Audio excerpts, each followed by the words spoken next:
সরকারি বেসরকারি অফিসে আগামীকাল থেকে ৩ দিনের সাধারণ ছুটি ঘোষণা করা হয়েছে।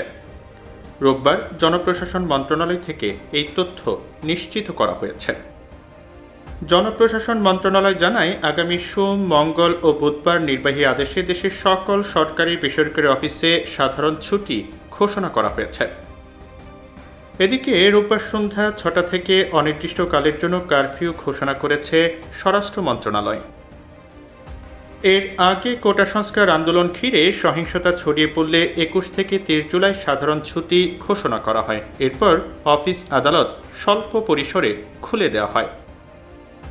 গত সপ্তাহে রোববার থেকে মঙ্গলবার এই ৩ দিন সরকারি ও বেসরকারি অফিস চলেছে সকাল ৯টা থেকে বিকেল ৩টা পর্যন্ত, আর বুধ ও বৃহস্পতিবার ৯টা থেকে ৫টা পর্যন্ত অফিস চালু ছিল।